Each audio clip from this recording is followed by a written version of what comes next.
Je vais vous montrer comment utiliser l'arbre décisionnel pour déterminer de quel type de fonction il s'agit pour ensuite trouver la règle appropriée. Lorsqu'on a une représentation graphique, entre autres celle qu'on voit présentement, on sait très bien que la première représentation graphique, donc celle-ci, correspond à une variation partielle. Donc, si j'avais à trouver la règle de ça, je pourrais tout de suite prendre le format suivant. Donc, y est égal à ax plus b. Si, au contraire, je me retrouve dans ce type de graphique-là, je sais visuellement que j'ai affaire à une variation inverse, donc je vais tout de suite aller prendre la règle y est égal à k sur x. Donc, quand on a la représentation graphique, c'est relativement évident de quel type de fonction il s'agit et donc quelle règle utiliser. Par contre, là, nous avons une table de valeurs, c'est un peu moins évident. Donc, on a deux options, soit qu'on décide de faire le graphique de cette table de valeurs-là et après ça, de voir de quel type de fonction il s'agit. Par contre, tu peux aussi te poser les questions de l'arbre décisionnel pour t'aider à savoir de quel type de fonction il s'agit pour ensuite prendre la règle appropriée pour déterminer la bonne règle. Voici le fameux arbre décisionnel.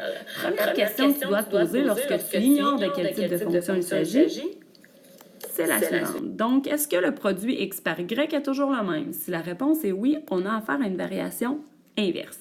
Et donc, la règle va avoir ce format-là, donc y est égal à k sur x. Si la réponse est non, deuxième question, est-ce que la valeur de y est toujours la même? Si la réponse est oui, on a affaire à une variation dite nulle. Et donc, je n'ai que le paramètre b à trouver dans ce type de fonction-là. Si la réponse est non, troisième question, le quotient y par x est-il toujours le même?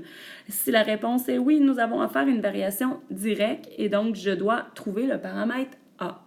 Et finalement, si la réponse est non, on est dans le cas d'une variation partielle et là où j'ai un petit peu plus de travail puisque j'ai deux paramètres à trouver, le a et le b.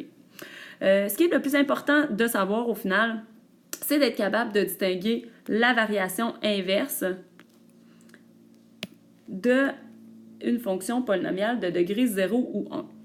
Même si j'ignore s'il s'agit d'une variation nulle, directe ou partielle, je peux toujours tout de même partir avec la règle y est égale à ax plus b. Et pourquoi ça va fonctionner? En fait, avec les calculs que je vais faire, si je trouve que a est égal à 0, ben je vais avoir trouvé que j'ai une variation nulle.